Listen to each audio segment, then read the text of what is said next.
So here we are, trapped within the real death grip of a worldwide pandemic. Hundreds of thousands dead, over 40,000 dead in the UK alone. It's been difficult, a lockdown, huge job losses, dreams destroyed, seemingly bright futures now cast in shadows. People not allowed to see their loved ones before they died, people not allowed to attend the funerals of those they once loved.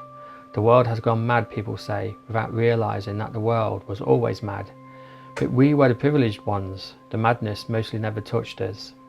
Then on the 25th of May 2020, George Floyd lay under the knee of a bent copper. He cried out that he couldn't breathe. The video of his suffering lasted for 9 long minutes. Then he was gone, dead, a life cut short at 46. A man with a 6-year-old daughter, a talent for athletics, music, a life snuffed out. George Floyd was black.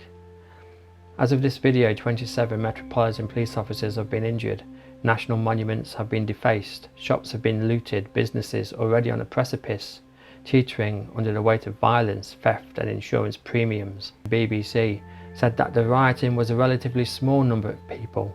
But what does he mean by relatively small? What is this number? Where is the statistical weight to his claim? What about David Dawn, the retired police officer in the USA, who tried to stop his friend's shop from being looted and was killed? Was he relatively small, inconsequential perhaps? Businesses are being ruined and lives destroyed and snuffed out. The Black Lives Matter protesters will claim that they are not the looters, they stand against violence as they perpetuate it. Defacing monuments, raised to remember the dead of wars fought to stop the very spread of racism and fascism. A few short weeks ago we celebrated Major Tom's achievements as he raised millions for hospitals in the face of the coronavirus. But those very same monuments raised to celebrate his bravery in war and those of his colleagues who fell have been scribbled on, vandalised, dishonoured. People march around with placards with black fists painted upon them, a closed fist, not the open hand of peace. Black lives matter, all lives matter, David Dawn's life mattered. So the protesters stand cheek by jowl, hand in hand, thousands deep. The lockdown has ended.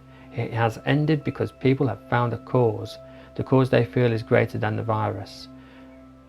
We, the protesters, have the right to be outraged. Another brother has died at the hand of a white man. Interesting, isn't it, how the lives of white South African farmers don't seem to matter, as they were wrenched from their land, as new draconian laws snatched the very air that they and their forefathers tamed. Their children raped, shot and even cooked alive. And what of the black on black knife crime, which has changed the very fabric of life in London? Do the victims of this knife crime epidemic matter? How about the hideous intolerances carried out every day in China? Do those lives matter? The world burns with injustice, intolerance, racism, but instead the protesters cast their gaze to one evil amid a world of evil. They focus on one tragedy and lose sight of the others.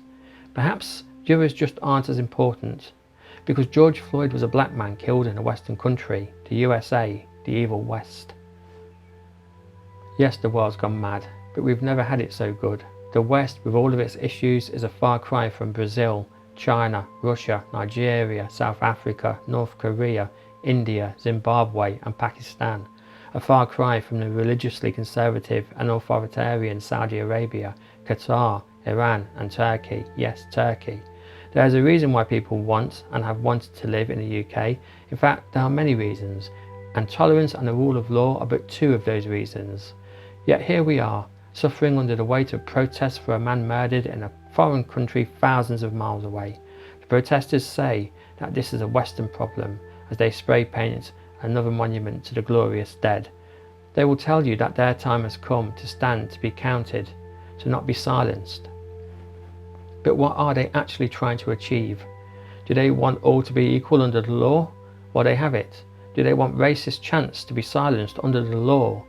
They have it. Do they want discrimination in employment and education to be made illegal? They have it. They have the same protections we all have. Do they want rogue police officers to stop murdering black and white people? Yes. But they can't have that. You see, society is governed by a range of laws to protect us all, and occasionally those laws are broken. That's what justice is all about, to punish those who transgress, and people will always transgress. These protests will do nothing but to deepen the divisions between people. It is yet another step towards the social demarcation which has steadily been growing over the last few years, fueled by social media. George Floyd was not an angel. He had a history of criminality and even robbed a pregnant woman at gunpoint. This does not and never could justify his cold and callous murder under the knee of a crooked cop. But this image just goes to show how quickly people can be murdered and sainted. No real perspective, just idealised nonsense and dreamy emotion. So again I ask, what do the protesters actually want? Do they seriously think that the way to end the human curse of racism is to march down the street holding up images of black fists? It is a measure of the freedoms that we all enjoy that people can march down the street with placards stating that Black Lives Matter, for there are many countries where such protests would end in terrible loss of life and increased restrictions on how people can live. But we do not and should not have the freedoms to deface the memory of the fallen, to loot businesses, to steal the very bread from a family's table. We do not have the right to suspend the laws which govern and protect us because we feel that we are a special case.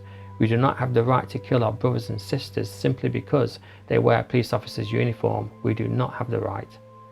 The irony here is that the virus will have the last laugh. Those who gather and protest the loss of a human life, important as that life was, have ended the lives of hundreds, maybe thousands more. They will take the virus home to their families and loved ones. How many fathers and mothers, grandparents, disabled and vulnerable will die over this? How many truly innocent people are about to lose their lives? We already know that the virus disproportionately affects black and ethnic minority people.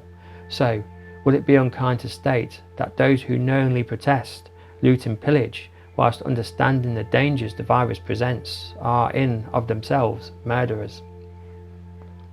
They have sacrificed the lives of many to protest the life of one, a sacrifice they have forced others to bear. So I would ask them the question, do Black Lives Matter?